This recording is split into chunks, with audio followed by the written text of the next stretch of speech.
What's up? How you doing? I wanted to remind everyone that there's just 4 days left to enter the first part of my Your Ultimate Movies contest. There's a link to the video with all the rules below, but the basic gist is pick 5 or 6 of your favorite actors, think up a story for the bunch of them to star in, pick a director who's awesome to oversee it all, pick a title, pick a rating, send it all to me in a private message, and then everyone will vote on everyone's entries. Yeah, just 4 days.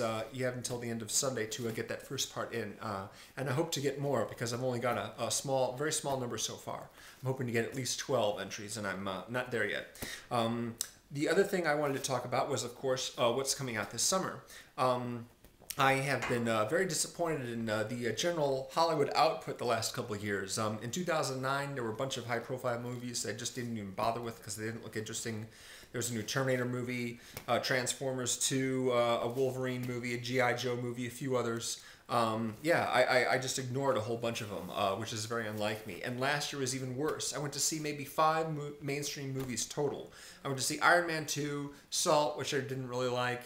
I saw The Kids Are All Right, Inception, and Toy Story 3, and pretty much everything else I just ignored because it looked so bad. Didn't go see The A-Team, didn't go see Night and Day, didn't go see a bunch of stuff. However, I just got the Entertainment Weekly's summer movie issue, which I look forward to seeing every year. And I have had a chance to look through it extensively, and the content of this summer looks a lot better than the last couple of years. There's a whole bunch of stuff that I'm really looking forward to seeing.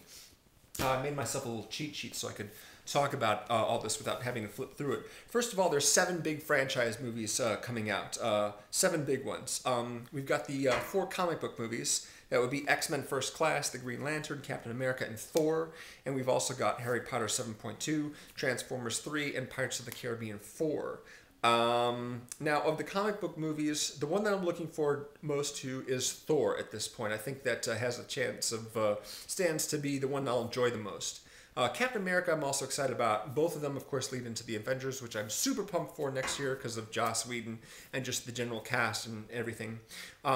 But Captain America, as far as, I mean, I really like the director a lot. And I like, of course, Hugo Weaving. He's amazing, and he's playing the villain. So, but I'm worried that maybe the most interesting stuff comes in the first part before his transformation into, a super stud. When, I mean, the special effects to make Chris Evans look like short and thin are amazing, just fantastic. But from what I've read in Entertainment Weekly about the plot of Thor, the storyline, just seems, I don't know, like something that's more interesting. I don't know, but just in general, Kenneth Branagh is a really odd guy for a big action event movie like this. So I'll be very interested to check it out. Who knows? Green Lantern, I'm not all that excited about. I mean, Martin Campbell, the director, is pretty decent. Good with the set pieces and stuff, but just likes a huge CGI fest with the he can think up weapons and stuff to throw at people with the power of the Green Lantern. I don't know. I'm just not really into the character all that much. I like the X-Men movies, but this is a prequel, and generally prequels are not as exciting because you know which characters will live. Stuff like that. And it's like, oh, they're dealing with the Cuban Missile Crisis. Do you think they'll stop it? Gee, I wonder. Probably, huh? So, yeah, not a lot of suspense there, I'm afraid. I'll probably check all these movies out. Yeah, the one that looks most interesting is Thor.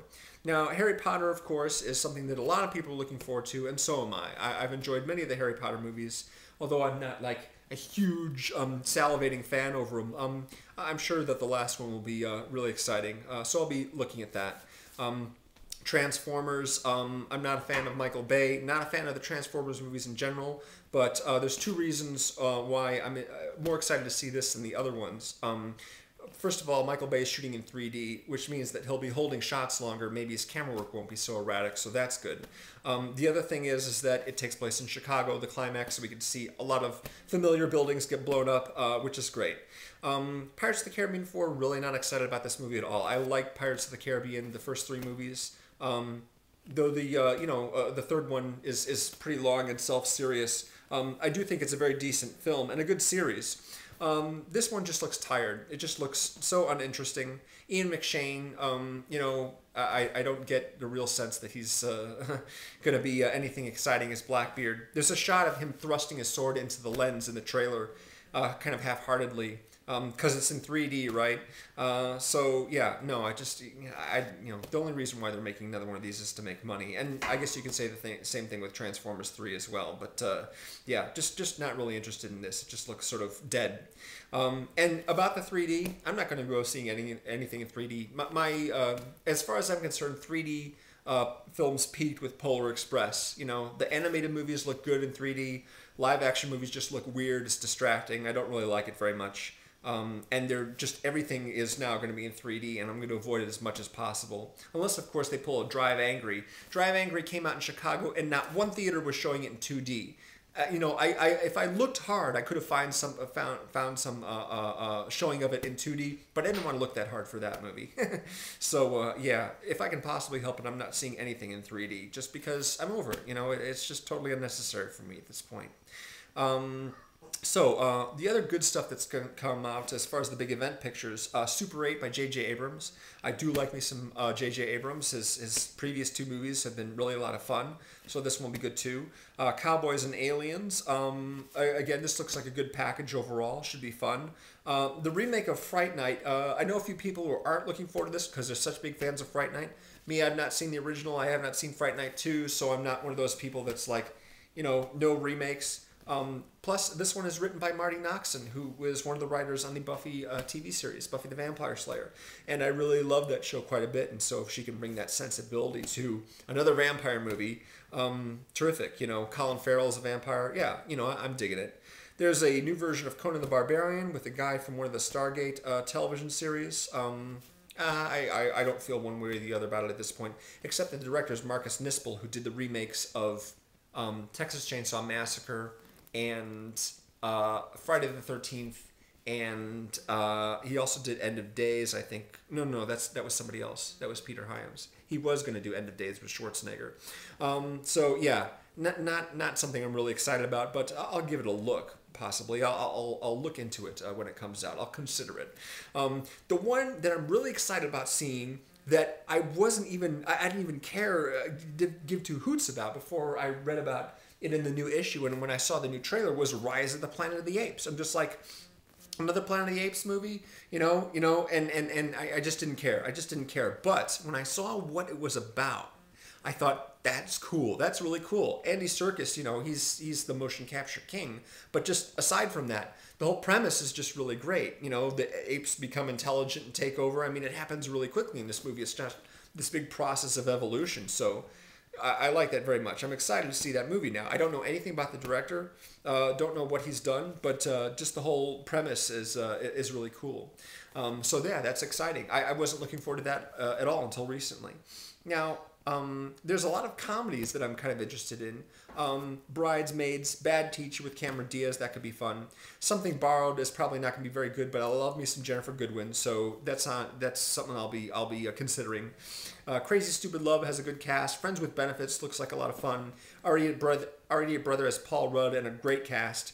30 Minutes or Less, that's the Jesse Eisenberg movie. But the 2 I'm looking forward to most are Horrible Bosses. And Kevin Spacey and Jennifer Aniston play a couple of the horrible bosses, which is pretty cool. And The Change Up. The Change Up just had a trailer come out, and this movie looks just as hilarious as I thought it would be. It's like Face Off, but it's the single guy and the married guy switching places instead of the terrorist and the cop. So yeah, that could be really cool. I mean, the 2 guys in this movie are a lot of fun. Jason Bateman, he's real good, and I believe he's in Horrible Bosses as well. He might be. I'm not really sure. I think Kevin Spacey is his boss. I have to check in on that. But yeah, Change Up. That looks like a lot of fun. Then there's a few dramas as well, some more serious films. The Beaver is Jodie Foster's film that she co-stars with Mel Gibson. The premise is interesting. I would be checking this movie out, except for Mel Gibson. I just don't feel like supporting him in any way. like going to see his movies. I was considering maybe going to see Edge of Darkness and then maybe renting it, and I still haven't. I just, the guy is just so hateable at this point, I'm sure he'll be good in it, but I don't know. I just the whole thing just kind of sort of skeeves me out. One Day is a movie that I've been looking forward to seeing since the beginning of the year. That's based on a novel and has Anne Hathaway and Jim Sturgis in it. So yeah, that's exciting. Larry Crowne is a movie that Tom Hanks is starring in and is directing. It's about some dude who gets laid off from his job, so he goes back to college and something like that, and Julia Roberts is a professor. I don't know about that one. I mean, Tom Hanks, he's really good, and he's a nice guy. I'll consider that one. The Help, I just had a trailer come out recently as well. That's with Emma Stone. She writes this book where she interviews all these maids who are black and working in white households and how they're mistreated and what have you. And I would really be interested in this movie, except for the fact that it's yet another movie about black people in which a white person is the main character. Again, there's a lot of them like that, like Glory being, a primary example. And I like Glory, but, still. I know what the story is. I know that, she's writing the book, but I don't understand why they couldn't have made one of the maids the main character and have her be interviewed rather than making the interviewer the main character. It just, I don't know, whatever. But The Tree of Life is the new Terrence Malick movie that's probably the one that I'm most excited to see. The cinematography is just gorgeous. If you've seen The Thin Red Line, you know how beautiful his movies are when they're shot. Yeah, when they're shot, as opposed to the movies that aren't shot. Yeah. No, Brad Pitt and Sean Penn are in this movie, but yeah, again, it's just, I don't know really what it's about, except it's about a kid whose father's Brad Pitt growing up in like the 50s, maybe, something like that. Doesn't matter. Doesn't matter what it's about. The less I know about that movie, the better. I just know that it's going to look gorgeous, and it'll probably be very spiritual, and yeah, exciting. So that's summer. So yeah, there's a lot of stuff to look forward to. Some of which looks okay, some of which looks really good. So yeah, we'll see about that. What am I most excited about? I don't know. I don't know. It could be any number of these. There's no real standout. Like next year, it's the Avengers. For me, next year, it's all about the Avengers. And of course, The Dark Knight Rises. I'm excited about that. But the Avengers is primo. The rest of these, as far as the summer goes, there's no real standout here. With the exception of maybe the 2 Marvel movies that are leading into the Avengers. Those I'll be seeing absolutely no matter what. And Harry Potter, of course. So aside from that, yeah. So that's what I'm excited to see. And if you want to get back to me, and leave me, notes and thoughts, whatever, on what you're excited about, please do. I'll talk to you again soon. Thanks for watching. And, thanks very much, those of you who followed me over to the new channel. I don't know if I mentioned that or not. I'm on the new channel. So if you went over there to check me out there, I'd appreciate it. Thanks.